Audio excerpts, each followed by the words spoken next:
இன்றைக்கி நம்ம 2020 டிஸ்ட்ரிக்ட் ஜட்ஜுடைய ப்ரிலிமினரி எக்ஸாம் கொஸ்டின் பேப்பர் 1ல் பார்ட் 2 வந்து பார்க்க போகிறோம். ஆல்ரெடி நம்ம கொஸ்டின் நம்பர் 1ல் வந்து 50 வரைக்கும் பார்த்துட்டோம். இப்போ ரிமைனிங் கொஸ்டின்ஸ் 50லேருந்து 100 வரைக்கும் இப்போ நம்ம பார்க்கலாம் வாங்க. அதுக்கு முன்னாடி ஒரு சின்ன முக்கியமான விஷயம், கொஸ்டின் நம்பர் 52, 59, 62, 72, 74 வந்து தப்பாக அதில் மார்க் பண்ணியிருக்காங்க. நான் வந்து ரைட்டான கொஸ்டின் உங்களுக்கு வந்து கம்பைல் பண்ணி கொடுத்துருக்கேன், அதையும் கொஞ்சம் பார்த்துக்கோங்க. அது கூடவே இன்னொரு முக்கியமான விஷயம் கூட சொல்கிறேன். நீங்கள்லாம் நிறைய பேர் வந்து சப்ஸ்கிரைப் பண்ணாமல் பார்த்துட்ருக்கீங்கன்னு தெரியுது. நீங்கள் வந்து உங்கள் காமெண்ட்ஸில் எனக்கு இன்னமும் எப்படி பெட்டராக கொடுக்கலாம்னு சொல்லிட்டு நீங்கள் எனக்கு சப்ஸ்கிரைப் பண்ணால் தான் எனக்கு வந்து சரி நீங்கள் இன்ட்ரெஸ்ட்டாக இருக்கீங்கன்னு தெரிஞ்சு உங்களுக்கு தகுந்த மாதிரி இன்னும் பெஸ்ட்டாக என்னால் கொடுக்க முடியும். எனக்கும் ஒரு இன்னும் நல்லா செய்யணும்னு சொல்லிட்டு ஒரு இது இருக்கும். அதனால் பார்த்துக்கோங்க. சரி வாங்க நம்ம டைரெக்டாக கொஸ்டினுக்குள்ளே போயிடலாம். Question number 51. Which one of the following is not correct? The answer is option B. Preventive detention may be authorized by way of ordinance. கீழ்கண்டவற்றில் எது சரியானவை இல்லை? இதற்கான சரியான விடை ஆப்ஷன் பி. அவசர சட்டம் மூலம் தடுப்பு காவலுக்கு அதிகாரம் அளிக்கலாம். Next question number 52. Secularism as a basic structure of the constitution has been recognized in the answer is option A. Kesmananda Bharati versus State of Kerala. Next இதில் கொஸ்டின் டின்னு போட்டிருக்கு, அது தப்பு. கரெக்டான ஆன்சர் ஏ. கீழ்கண்ட எந்த தீர்முடிவில் மதச்சார்பின்மை அரசியலமைப்பின் அடிப்படை கட்டமைப்பாக அங்கீகரிக்கப்பட்டது? இதற்கான சரியான விடை ஆப்ஷன் ஏ. கேசவானந்த பாரதி, இது கேரளா அரசு. Next question number 53. Which of the following has not been covered expressly while defining the term law under Article 13 of the Constitution of India? The answer is option B. Precedents. இந்த இந்திய அரசியலமைப்பு சட்டம் அசாரத்து 13 கீழ் கீழ்கண்டவற்றில் எது சட்டம் என்ற வரையறைக்குள் வெளிப்படையாக வராது? இதற்கான சரியான விடை ஆப்ஷன் சி. முன் தீர்ப்பு, மேற்கோள். Next question number 54.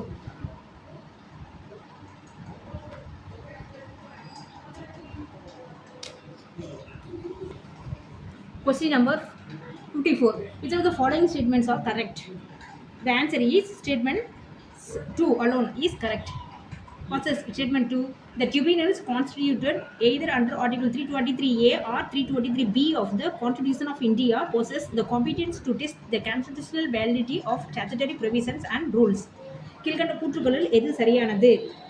இதற்கான சரியான விடை ஆப்ஷன் சி. கூற்று 2 மட்டும் சரியானது. கூற்று 2, இந்திய அரசியலமைப்பு சட்டம் சரத்துக்கள் 323 அல்லது 323 ஆவின் கீழ் ஏற்படுத்தப்பட்ட தீர்ப்பாயங்களுக்கு ஏதேனும் ஒரு சட்டத்தின் வகைமுறைகள் அல்லது விதிகளின் அரசியலமைப்பு செல்லும் தன்மை குறித்து விசாரிக்க அதிகாரம் இருக்கிறது. Next question number 55. Statement a person having given an undertaking before High Court to vacate the premises is precluded from preferring an appeal to the Supreme Court against the order of eviction by High Court based on undertaking. Reason 1. As the law does not permit a person to abrogate or reprobate, he is precluded from preferring an appeal. Reason 2. Once a person adopted the doctrine of election, he cannot prefer an appeal against his election to vacate the premises. Here the answer is option C. Statement and both of the reasons are not correct. கூற்று, சொத்திலிருந்து காலி செய்து கொள்வதாக உயர்நீதிமன்றத்தில் ஒரு நபர் உறுதி அளித்துவிட்டு அத்தகைய உறுதியின் பேரில் அவரை காலி செய்வதற்கு உயர்நீதிமன்றம் பிறப்பித்த உத்தரவுக்கு எதிராக அந்த நபர் உச்சநீதிமன்றத்தில் மேல்முறையீடு செய்ய இயலாது. காரணம் 1, ஏற்றுக்கொள்ள மற்றும் கைவிட ஒரு நபரை சட்டம் அனுமதிப்பதில்லை, ஆகவே அவர் மேல்முறையீடு செய்ய இயலாது. காரணம் 2, ஒரு நபர் தேர்வுநிலை கோட்பாட்டை ஏற்றுக்கொண்டு விட்டால் சொத்திலிருந்து காலி செய்வதற்கான அவரது தேர்வுக்கு எதிராக அவர் மேல்முறையீடு செய்ய இயலாது. இதற்கான சரியான விடை ஆன்சர் சி. கூற்று மற்றும் 2 காரணங்களும் சரியானது அல்ல. Next question number 56.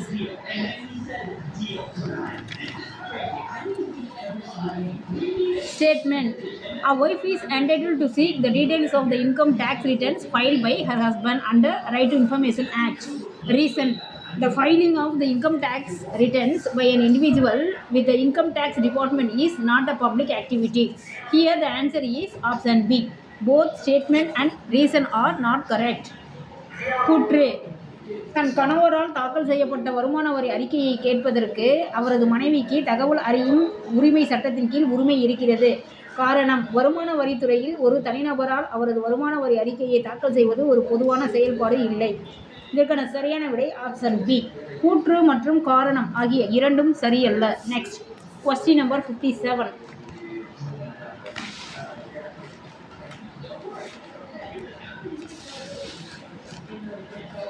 Which of the following statement is correct?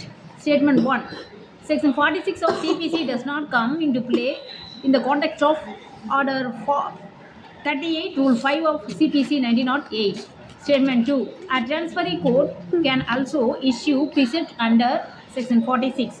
Statement 3. A precept under Section 46 can be issued even after the degree has been transferred. Here the answer is option B. Statement 1 and 3 alone are correct. கீழ்கண்ட கூற்றுக்களில் எது சரியானது? இதற்கான சரியான விடை option B. கூற்றுக்கள் 1 மற்றும் 3. கூற்று 1, உரிமையியல் நடைமுறை சட்டம் 1908 கட்டளை 38 விதி 5 கீழான சந்தர்ப்பம் மற்றும் சூழ்நிலைகளில் மேற்கூறிய சட்டப்பிரிவு 46 செயல்பாட்டுக்கு வராது. கூற்று 3, தீர்ப்பாணையை மாற்றம் செய்யப்பட்ட பின்னரும் கூட பிரிவு 46 கீழான ஒரு கட்டளையை தீர்ப்பாணையை பிறப்பித்த நீதிமன்றம் பிறப்பிக்கலாம். Next Question number 58. In a suit which is posted for trial, both the plaintiff and the defendant appear before the court, but the plaintiff does not proceed with the trial, hence the suit is dismissed for default. Here the answer is option B. None of the above. விசாரணைக்காக வாய்தா போடப்பட்ட ஒரு வழக்கில் வாதி மற்றும் பிரதிவாதி நீதிமன்றத்தில் ஆஜராகி இருக்கிறார்கள். வாதி வழக்கை நடத்தாததால் வழக்கானது தவறுகைக்காக தள்ளுபடி செய்யப்படுகிறது. இங்கே இதற்கான விடை ஆப்ஷன் பி. மேற்கண்ட எதுவும் இல்லை. Next question number 59. Statement 1.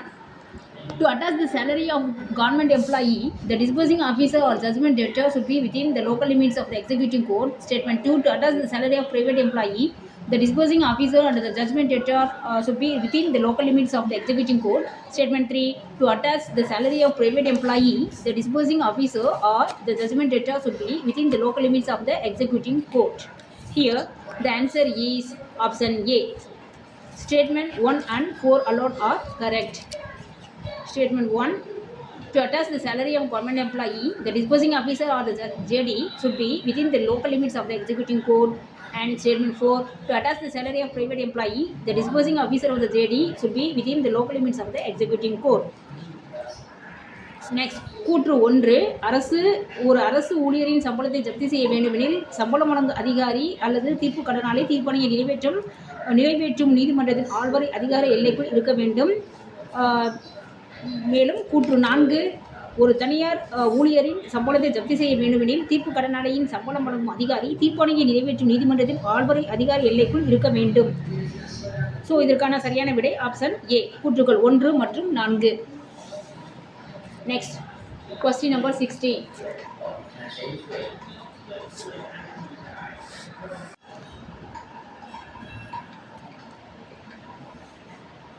A person purchased a property in court action on 23/12/2019 in execution proceedings. He shall deposit the balance amount of 75% within 15 days, namely on or before 7/1/2020, but he failed to deposit the amount within 15 days. Here the answer is option C. All the above statements are not correct. Next, ஒரு நபர் தீர்ப்பாணை நடவடிக்கைகளில் நீதிமன்ற ஏலத்தில் ஒரு சொத்தை 23/12/2019 கிரயம் பெற்றார். அவர் பாக்கி தொகையான 75% 15 நாட்களுக்குள், அதாவது 7/1/2020க்குள் நீதிமன்றத்தில் வைப்பீடு செய்ய வேண்டும். ஆனால் அவர் 15 நாட்களுக்குள் தொகையை வைப்பீடு செய்ய தவறிவிட்டார். இந்த சூழ்நிலைகளில் கீழ்கண்டவர்களில் எது சரியானது?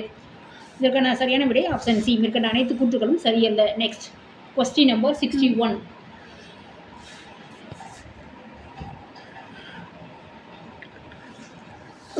A property of a minor who is leo nominee party was sold by his guardian without the permission of court. When he challenges the sale deed on attaining his majority, he shall pay court fee under section dash of the Tamil Nadu Court Fees and Suit Valuation Act 1955. Here the answer is option B. 40. ஒரு இளவரின் காப்பாளர் இளவரின் சொத்தை இளவரை தரப்பினராக காட்டி நீதிமன்ற அனுமதி இல்லாமல் விற்றுவிட்டார்.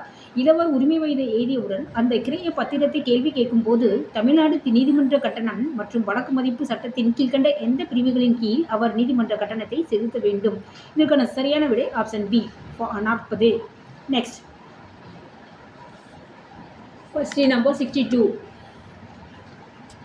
Statement 1. Article 137 of the Limitation Act 1963 would apply to applications filed under Section 7 of Insolvency and Bankruptcy Code. Statement 2. Article 137 of the Limitation Act 1963 would apply to proceedings for cancellation of probate or letters of administration. Statement 3. Limitation Act 1963 is applicable to suits, appeals, and applications filed only in courts and not before statutory authorities. Which of the above statements are correct? Here the answer is option C. All the above statements are correct. மேற்கண்ட கூற்றுக்களில் எது சரியானது? இதற்கான சரியான விடை option C. மேற்கண்ட கூற்றுக்கள் அனைத்தும் சரியானது. அதாவது கூற்று 1, நொடிப்பு நிலை மற்றும் திவால் சட்டத்தின் பிரிவு 7 கீழ் தாக்கல் செய்யப்படும் மனுக்களுக்கு காலவரையறை சட்டத்தின் சரத்து 337 பொருந்தும். கூற்று 2, உயில் மெய்ப்பித்தல் மற்றும் நிர்வாக பத்திரத்தை ரத்து செய்வதற்கான நடவடிக்கைகளுக்கு காலவரையறை சட்டத்தின் ஷரத்து 137 பொருந்தும். கூற்று 3, நீதிமன்றங்களில் மட்டும் தாக்கல் செய்யப்படும் வழக்குகள், மேல்முறையீடுகள் மற்றும் விண்ணப்பங்களுக்கு காலவரையறை சட்டம் பொருந்தும். இது சட்டப்படியான அலுவலர்களுக்கு பொருந்தாது. ஸோ இதற்கான விடை ஆப்ஷன் சி. மேற்கண்ட கூற்றுக்கள் அனைத்தும் சரியானது. Next question number 63. Which of the following is not correct? 1. The power of the arbitral tribunal to impose cost is subject to party autonomy. Number 2. The arbitrator should be given an opportunity of being heard before his fees is reduced under Section 29A of Arbitration and Conciliation Act. Number 3. An application for appointment of an arbitrator is required to be disposed of within 60 days. And 4. In fast-track arbitrations, the award shall be made within a period of 6 months from the date of arbitral tribunal enters upon the reference. Here, the answer is option B. Statement 1 and 3 is not correct. Next, கீழ்கண்டவைகளில் எது சரியானவைகள் அல்ல? இதற்கான விடை answer B.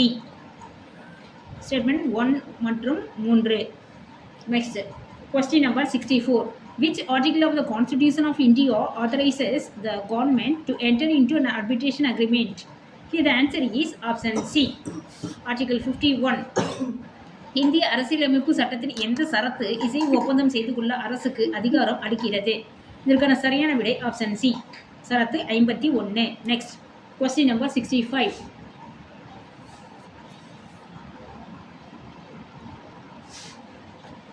The petitioner and the respondent entered into a building contract containing an arbitration clause. Dispute arose between the parties. Consequent to the non-cooperation of the respondent for appointment of arbitrator, the petitioner filed an application under Section 11 of Arbitration and Conciliation Act for appointment of arbitrator.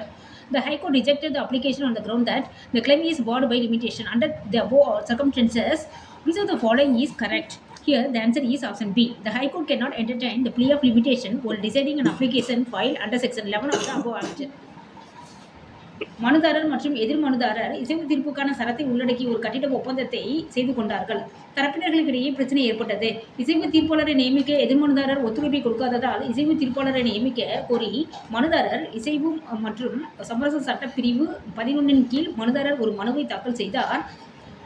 மனுதாரரின் கோரிக்கை காலவரம்பால் பாதிக்கப்பட்டது என்று கூறி அம்மனுவை உயர்நீதிமன்றம் நிராகரித்து விட்டது. இதற்கான சரியான விடை ஆப்ஷன் பி. மேற்கூறிய சட்டத்தின் பிரிவு 11 கீழான மனுவை தீர்மானிக்கும் போது காலவரையறை பற்றிய விவாதத்தை உயர்நீதிமன்றம் அனுமதிக்க இயலாது. Next question number 66. The concept of lispendency was transfer of properties. Here the answer is option C. Which are pending before the civil or criminal courts. நிகழ்வழக்கு கோட்பாடு என்பது ஆப்ஷன் சி. உரிமையல் அல்லது குற்றவியல் நீதிமன்றங்களில் வழக்கு நிலுவையில் இருக்கும் போது சொத்தை உரிமை மாற்றம் செய்வதை தடை செய்கிறது. Next question number 67.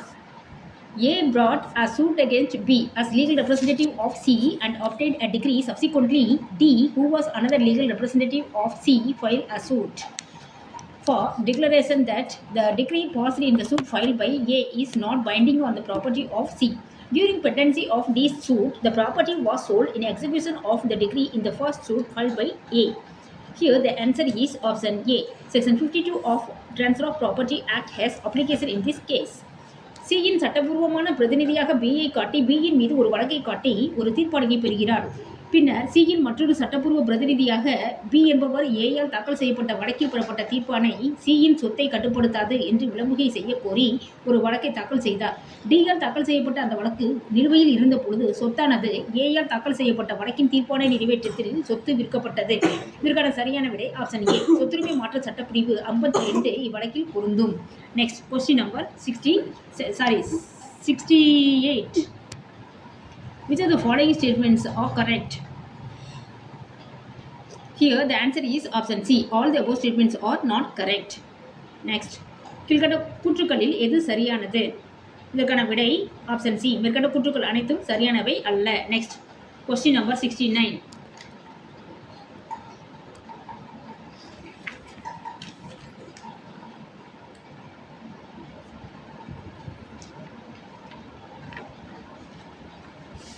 In a suit filed by the plaintiff for injunction in respect of a cause of action arising out of a lease deed containing an arbitration clause, the defendant filed an application under Section 8 of Arbitration and Conciliation Act 1996 to refer the matter to arbitrator before filing the written statement. The lease deed is insufficiently stamped. Here the answer is statement 2 alone is correct. What's the statement 2? The court shall impound the document containing the arbitration clause to take steps to levy the stamp duty. Next, இசைவு தீர்ப்புக்கான சரத்தை கொண்ட ஒரு குத்தகை ஒப்பந்தத்தின் பேரில் எழுந்த வழக்கு மூலத்தின் அடிப்படையில் உறுத்து கட்டளை கோரி வாதிகள் தாக்கல் செய்யப்பட்ட ஒரு வழக்கில் எதிர் வழக்குரை தாக்கல் செய்யப்படுவதற்கு முன்னரே பிரதிவாதி வழக்கின் பிரச்சனையை இசைவு தீர்ப்பாளருக்கு அனுப்பும்படி இசைவு மற்றும் சமரச சட்டம் பிரிவு 8 கீழ் ஒரு மனுவை தாக்கல் செய்தார். குத்தகை ஒப்பந்தம் போதுமான முத்திரை தாள்களில் எழுதப்படவில்லை. இதற்கான சரியான விடை ஆப்ஷன் பி. கூற்று 2 மற்றும் சரியானது. கூற்று 2, முத்திரை தீர்வையை வசூலிக்க நடவடிக்கை எடுப்பதற்காக இசைவு தீர்ப்புக்கான சரத்தை கொண்டிருக்கும் அந்த ஆவணத்தை நீதிமன்றம் முடக்கி வைக்க வேண்டும். Next question number 70.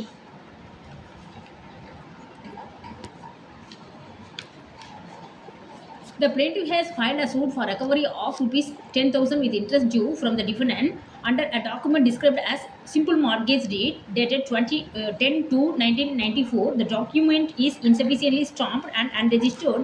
The plaintiff is not praying to enforce the terms of the document regarding the mortgage of the house property, and he is simply praying the court to order recovery of money due under the document. The document creates personal liability on defendant as well as charge in the property. When the plaintiff sought to mark the document without paying stamp duty with penalty, the court refused to mark the document. Here the answer is option C. Statement 1 alone is correct. What's the statement 1? The document can be received in evidence for a limited purpose of enabling the plaintiff to recover the amount on personal liability of the defendant. 10/2/1994 தேதியிட்ட சாதாரண அடமானம் என்று குறிப்பிடப்பட்ட ஒரு ஆவணத்தின் அடிப்படையில் பிரதிவாதியிடமிருந்து ₹10,000 வட்டியுடன் வசூல் செய்து தர கேட்டு வாதி ஒரு வழக்கை தாக்கல் செய்திருக்கிறார். அந்த ஆவணம் போதுமான முத்திரை தாள்களில் எழுதப்படவில்லை மற்றும் பதிவு செய்யப்படவில்லை. அடமான வீடு சம்பந்தமாக ஆவணத்தில் உள்ள சரத்துக்களை வலியுறுத்தி வாதி பரிகாரம் கோரவில்லை. அந்த ஆவணத்தின்படி வரவேண்டிய பணத்தை வசூல் செய்து தர வாதி கோருகிறார். அந்த ஆவணம் பிரதிவாதி மீது தனிப்பட்ட பொறுப்பையும் சொத்தின் மீது பொறுப்பினையையும் ஏற்படுத்துகிறது. போதுமான முத்திரை தீர்வையை செலுத்தாமல் வாதி அந்த ஆவணத்தை குறியீடு செய்ய கோரும் போது நீதிமன்றம் அந்த ஆவணத்தை குறியீடு செய்ய மறுத்துவிட்டது. இதற்கான விடை option C.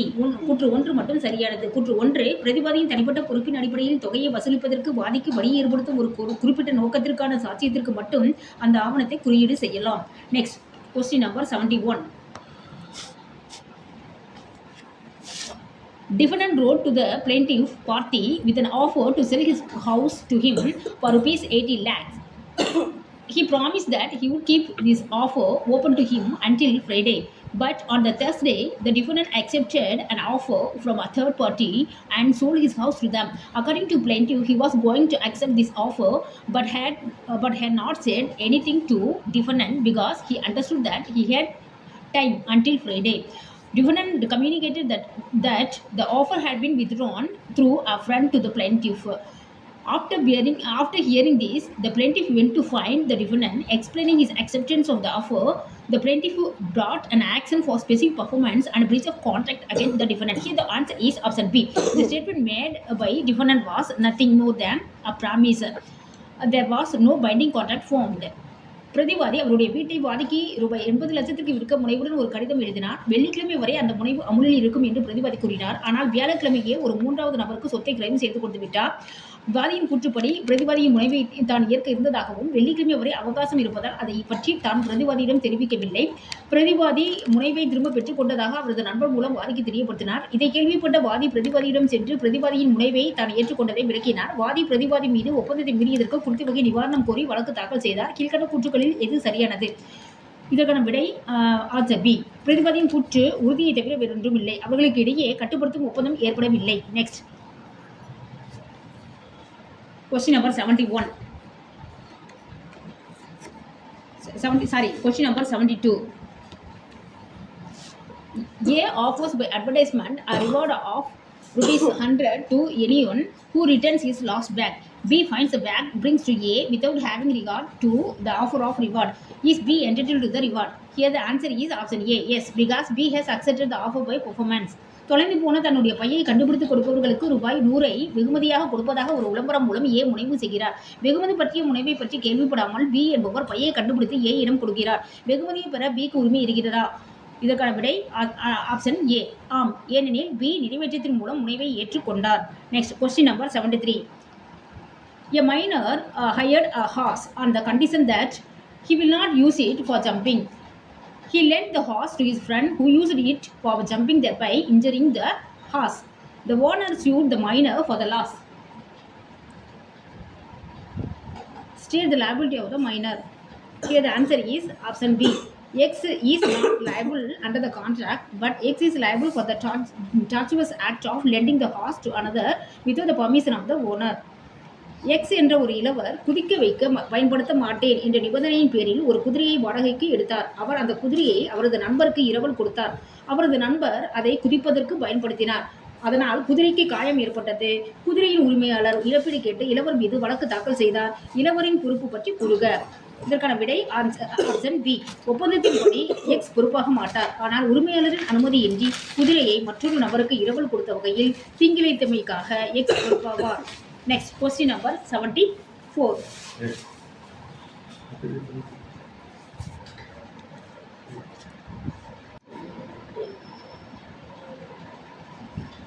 Next, question number 74. X agreed to supply 1000 tons of iron at ₹100 per ton to Y to be delivered on or before 31/1/2002.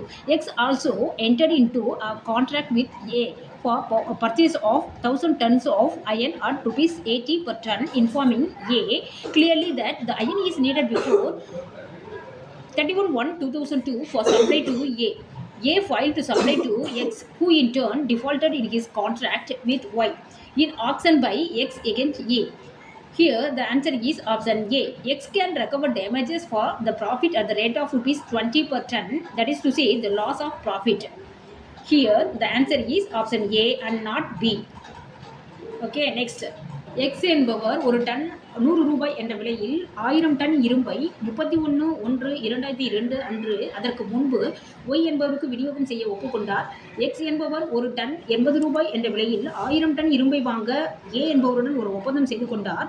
இரும்பை Y என்பவருக்கு 31/1/2002க்குள் விநியோகம் செய்ய இரும்பு தேவைப்படுவதாக X என்பவர் A என்பவருக்கு தெளிவாக தெரிவித்தார். X என்பவருக்கு விநியோகம் செய்ய A தவறிவிட்டார். ஆகவே Xம் Y உடனான ஒப்பந்தத்தில் தவறிவிட்டார்.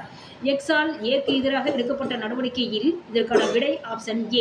ஒரு டன்னுக்கு ₹20 என்ற விகிதத்தில் லாப இழப்புக்காக எக்ஸ் என்பவர் நஷ்ட ஈட்டை வசூலிக்க முடியும்.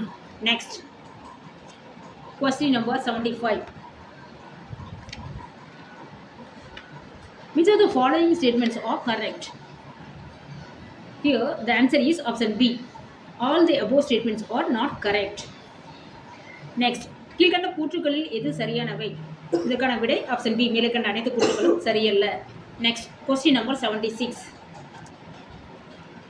A and B enter into an agreement which describes them as partners. The agreement provides that in lieu of his share of profits, B was to receive ₹500 per month and was not responsible for any losses or liability of firm. Later, a dispute arose between the two. B contended that he was not a partner. Which of the following is correct? The answer is option B. B is not a partner. ஏயும் பியும் செய்து கொண்ட ஒப்பந்தத்தில் அவர்களை கூட்டாண்மை பங்குதாரர்கள் என்று குறிப்பிடப்பட்டுள்ளது. லாபத்தில் பங்கு கொடுப்பதற்கு பதிலாக பி மாதந்தோறும் ரூபாய் 500 பெறுவது என்றும் பங்குதாரர் நிறுவனத்தில் ஏற்படும் இழப்பு மற்றும் பொறுப்புக்கு பி பொறுப்பல்ல என்றும் ஒப்பந்தம் கூறுகிறது.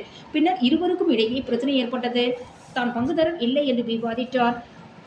கீழ்கண்டவைகளில் எது சரியானது? இதற்கான விடை ஆப்ஷன் பி. பி ஒரு பங்குதாரர் இல்லை. Next question number 77. Which of the following suits can be maintained by one partner against the other partner during the subsistence of partnership without paying for dissolution? Here the answer is option C. Suit for contributions in respect of monies borrowed by him under an express agreement with them for the purpose of partnership. பங்குதாரர் நிறுவனம் நிலுவையில் உள்ள போது அதை கடைக்கு கோராமல் கீழ்கண்ட வழக்குகளில் எந்த வழக்கையும் ஒரு பங்குதாரர் தாக்கல் செய்ய முடியும்? இதற்கான விடை ஆப்ஷன் சி. பங்குதாரர்களுடன் செய்து கொண்ட ஒரு வெளிப்படையான ஒப்பந்தத்தின் கீழ் பங்குதாரர் நிறுவனத்திற்காக அவர் கடன் வாங்கிய பணத்திற்கு பங்களிப்புக்கான வழக்கு. Next question number 78.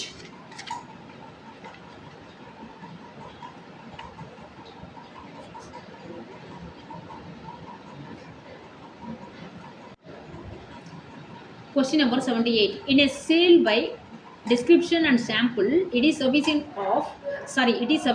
if the answer is option C. The bulk corresponds to the sample and answers the description. விளக்கம் மற்றும் மாதிரி மூலம் செய்யப்படும் விற்பனையில் இதற்கான விடை ஆப்ஷன் சி. பெரும் பகுதி மாதிரியை ஒத்திருந்து விளக்கத்திற்கு பதில் அளிக்கும் வகையில் இருப்பது அவசியம் ஆகும். Next question number 79. Where a delivery of wrong quantity of goods has been accepted by the buyer is, the answer is option A. Liable to pay for the goods at contract rate. தவறான அளவுள்ள சரக்குகளின் ஒப்படைப்பை வாங்குபவர் ஏற்றுக்கொண்டால் இதற்கான விடை option A. அவர் சரக்குகளுக்கு ஒப்பந்தப்படியான தொகையை கொடுக்க கடமைப்பட்டவர் ஆவார். Next question number 80. Why is restrictive endorsement made on unnegotiable instrument? Here the answer is option D. All of the above. What are they? A. To confer on endorsee the right to receive the payment of the instrument, to confer the same right of action on endorsee against any other party to the instrument that is endorser had, to confer the power on endorsee but only in accordance with the express terms of the authority to transfer the instrument and the rights thereon to another. ஒரு மாற்றுமுறை ஆவணத்தில் ஏன் கட்டுப்படுத்தப்பட்ட மேற்குறிப்பு செய்யப்படுகிறது? இதற்கான விடை option D. மேலே கண்ட அனைத்தும். அதாவது அந்த ஆவணத்திற்கான பணத்தை பெறும் உரிமையை மேற்குறிப்பு செய்யப்பட்டவருக்கு கொடுப்பதற்கு மேற்குறிப்பு செய்யப்படுகிறது. அந்த மாற்றுமுறை ஆவணத்திற்கு எதிராக மேற்குறிப்பு செய்தவர் நடவடிக்கை எடுப்பதற்கான அதே உரிமையை மேற்குறிப்பு செய்யப்பட்டவருக்கு கொடுப்பதற்கு கட்டுப்படுத்தப்பட்ட மேற்குறிப்பு செய்யப்படுகிறது. அண்ட் வெளிப்படையாக கொடுக்கப்பட்ட அதிகாரத்தின்படி அந்த ஆவணத்தையும் அதன் மீதான உரிமையையும் மற்றவர்களுக்கு மாற்றுவதாக அதிகாரத்தை மேற்குறிப்பு செய்யப்பட்டவருக்கு வழங்குவதற்கு கட்டுப்படுத்தப்பட்ட மேற்குறிப்பு செய்யப்படுகிறது என்ற மேலே கண்ட அனைத்தும் என்பது answer. Next question number 81. A waqf can be the beneficiary of waqf under Hanafi law. Next option A. எந்த சட்டத்தின் கீழ் ஒரு வக்ஃபின் பயனாளியாக ஒரு வக்ஃப் இருக்க முடியும்? இதற்கான விடை ஆப்ஷன் ஏ. ஹனாஃபி சட்டம். Next question number 82. In each of the following cases, the Supreme Court held that a living relationship is neither a crime nor a sin and suggested that the government should frame laws for protection of women in such relationships and children born out of these. Here the answer is option A. Indira Sharma versus pKb Sharma. கீழ்கண்ட வழக்குகளில் எதில் சேர்ந்து வாழ்வது குற்றமோ அல்லது பாவமோ இல்லை என்று உச்சநீதிமன்றம் கூறியது மற்றும் அரசு அத்தகைய உறவில் வாழும் பெண்கள் மற்றும் அதில் பிறக்கும் குழந்தைகளுக்கு பாதுகாப்பு வழங்க சட்டத்தை இயற்ற வேண்டும் என்று உச்சநீதிமன்றம் பரிந்துரை செய்தது. இதற்கான விடை ஆப்ஷன் ஏ. இந்திரா சர்மா எதிர் pKb Sharma. Next question number 83. In dash the Supreme Court observed that if proceedings are directed to be conducted through video conferencing, the spirit of the Family Courts Act 1984 Act will be in peril and further the cause of justice would be defeated. Here the answer is option C. Santini versus Vijaya Venkatesh. கீழ்கண்டவைகளில் எந்த வழக்கில் காணொலி காட்சி மூலம் வழக்கு நடவடிக்கைகளை நடத்த உத்தரவிட்டால் குடும்பநல நீதிமன்ற சட்டம் 1984 உத்வேகம் ஆபத்தில் முடியும் என்றும் நீதி தோற்கடிக்கப்படும் என்றும் உச்சநீதிமன்றம் கூறியது? இதற்கான விடை ஆப்ஷன் சி. சாந்தினி எதிர் Vijaya Venkatesh. Next question number 84. A Mohammedan agrees to live in his father-in-law's house and to pay his wife rupees 2 lakh. If he does not do so and deserts his wife, it is also stipulated that if he fails to pay the amount according to the agreement, the wife shall have the right to seek dissolution of marriage. The wife accordingly files a suit for dissolution of marriage in the above background. Which of the following statements is correct? Here the answer is option A. All the above statements are correct. What are they? Number one, an antenuptial agreement by which the husband agrees to live with his father-in-law is not valid. The stipulation for dissolution of marriage in the contingency of default by the husband is enforceable. Muslim law allows the husband to delegate to the wife the power to divorce in stipulated contingencies. Next, ஒரு இஸ்லாமிய நபர் தன்னுடைய மாமனார் வீட்டில் குடியிருப்பதாகவும் அவ்விதம் குடியிருக்காமல் தன் மனைவியை கைவிட்டு விட்டால் தன் மனைவிக்கு ரூபாய் 2 லட்சத்தை கொடுப்பதாகவும் ஒப்புக்கொள்கிறார். அந்த ஒப்பந்தத்தின்படி அவர் கூறிய தொகையை கொடுக்காவிட்டால் திருமண முடிவு பெறுவதற்கு அவரது மனைவிக்கு உரிமை இருக்கிறது என்று அந்த ஒப்பந்தத்தில் குறிப்பிடப்பட்டுள்ளது. அதன்படி அவரது மனைவி திருமணத்தை முடிப்பதற்காக ஒரு வழக்கை தாக்கல் செய்கிறார். மேலே கண்ட பின்னணியில் கீழ்கண்ட கூற்றுகளில் எது சரியானது? மேலே கண்ட கூற்றுகள் அனைத்தும் சரியானவை என்பது விடை. மாமனார் வீட்டில் வாழ்வதாக ஒப்புக்கொண்டு கணவர் விவாகரத்திற்கு முன்பே செய்து கொண்ட ஒப்பந்தம் செல்லாது. 1. 2. கணவனின் தவறுக்கான திருமண முடிவுக்கான நிபந்தனையை செயல்படுத்தப்படக்கூடியது. 3. இஸ்லாமிய சட்டம் குறிப்பிட்ட சந்தர்ப்பங்களில் விவாகரத்து பெறுவதற்கான அதிகாரத்தை மனைவிக்கு வழங்க கணவரை அனுமதிக்கிறது. ஸோ மேலே கண்ட அனைத்து கூற்றுகளும் சரியானவை என்பது இதற்கான விடை. Option A. Next question number 85.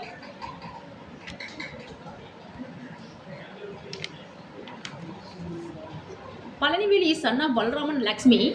Palanivel was born on 15/5/1981. Balaraman sold the share of Palanivel for himself and on behalf of minor Palanivel on 11/2/1986.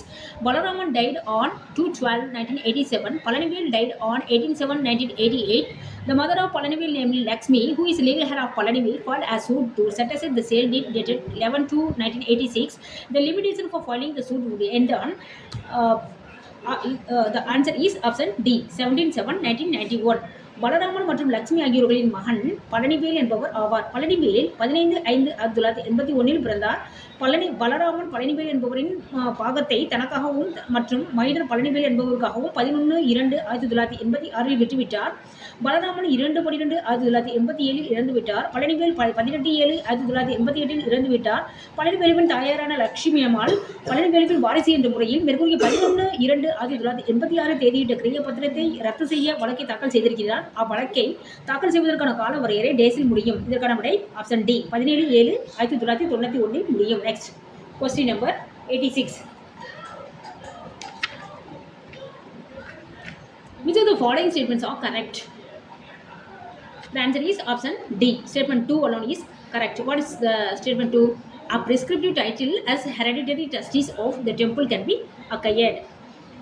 கீழ்கண்ட கூற்றுகளில் எது சரியானது? இதற்கான விடை ஆப்ஷன் டி, கூற்று 2 மற்றும் சரியானது. கூற்று 2, கோவிலின் பரம்பரை அறங்காவலர் என்ற பதவியை நீடானுபவம் மூலம் உரிமையை பெற முடியும். Next question number 87. Under section 83 of the Trademark Act, the proprietor of an earlier trademark has acquiesced for a continuous period of days in the use of registered trademark. Being aware of that news, he shall no longer be entitled to claim any relief on the basis of that earlier trademark. Here the answer is option A, 5 years. வணிக குறியீடு சட்டம் பிரிவு 33 கீழ் முந்தைய வணிக குறியீட்டின் உரிமையாளர் அவருடைய பதிவு செய்யப்பட்ட வணிக குறியீட்டின் உபயோகத்தை மற்றொரு நபர் கொண்டிருப்பதை தொடர்ந்து டேஸ் வருடங்கள் தெரிந்தே ஏற்றுக்கொண்டால் அந்த முந்தைய வணிக குறியீட்டின் அடிப்படையில் பரிகாரத்தை பெற அவருக்கு உரிமை இல்லை. காலி இடத்தை நிரப்ப கீழ்கண்டவற்றில் எது சரியானது? இதற்கான விடை ஆப்ஷன் ஏ, 5 வருடங்கள். Next question number 88. In which of the following cases a patent cannot be granted? Here the answer is all the above.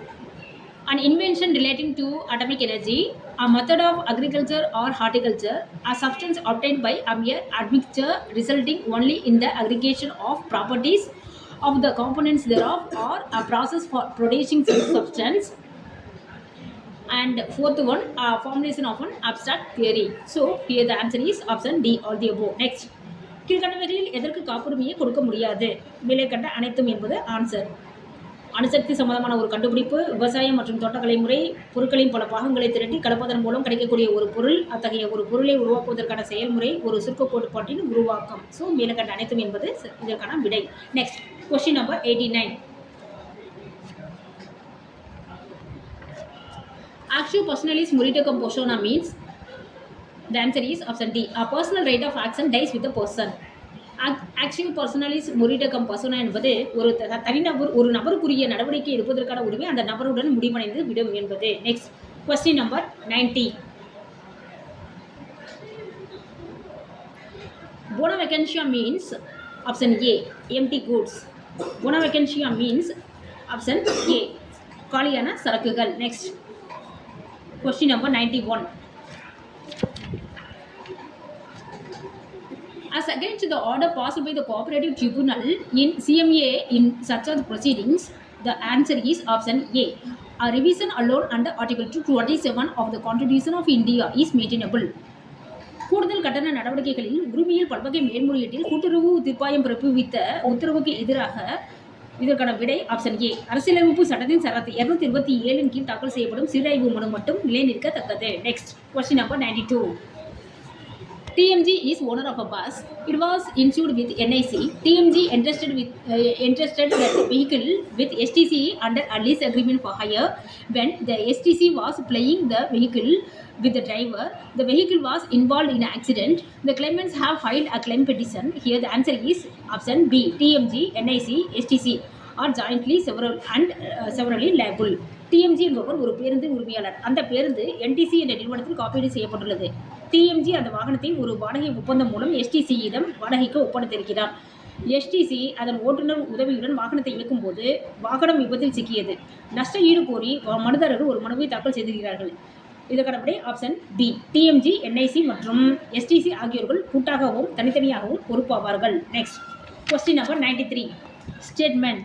A wooden chair while being used by a guest caused injury to him due to defective manufacture. The guest is entitled to claim damages from the maker. Reason.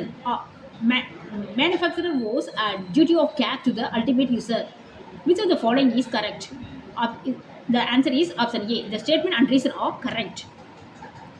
கூற்று. ஒரு மர நாற்காலியை வீட்டிற்கு வந்த விருந்தாளி பயன்படுத்தும் போது அந்த நாற்காலியை செய்யும் போது அதில் ஏற்பட்ட குறைபாட்டின் காரணமாக அவருக்கு காயம் ஏற்பட்டது.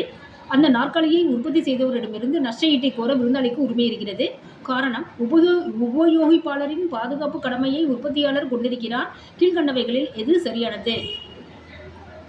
இதற்கான விடை ஆப்ஷன் ஏ. கூற்று மற்றும் காரணம் இரண்டும் சரியானது. Next question number 94. Impotentia excused legem means the answer is option D. Impossibility excuses the law.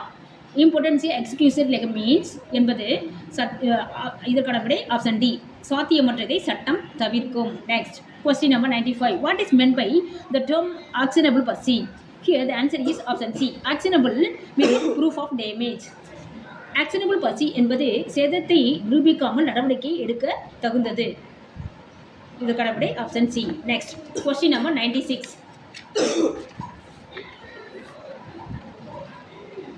Which of the following statements is not true of Bailey versus Ministry of Defence? The answer is option B. The claimant was unsuccessful due to her inability to establish causation. கீழ்கண்ட கூற்றுகளில் எது Bailey எதிர் பாதுகாப்பு அமைச்சகம் என்ற வழக்கில் உண்மையானது இல்லை? இதற்கான விடை ஆப்ஷன் பி. காரணத்தை நிரூபிக்க இயலாததால் பொருளுரிமையாளரால் வெற்றி பெற முடியவில்லை. Next question number 97. Which of the following statement is correct? The answer is option D. Both the above statements are correct. The statement 1. The dispute as to the right of worship is one of civil nature within the meaning of section 9 of the CPC 1998. Statement 2. The right to remain in the community or to exercise the right and privileges of the members of the community is a civil one. So, these statements 1 and 2 is correct. Next. கீழ்கண்ட கூற்றுகளில் எது சரியானது? கூற்று 1. வழிபடு உரிமை சம்பந்தப்பட்ட பிரச்சனை உரிமையர் நடைமுறை சட்டம் 1908 பிரிவு 9 கீழ் ஒரு உரிமையர் பிரச்சனையாகும்.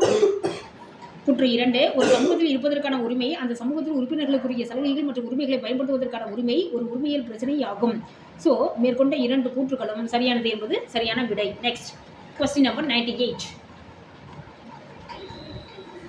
Court dismissed the appeal on merits under order 41 rule 17 of the CPC.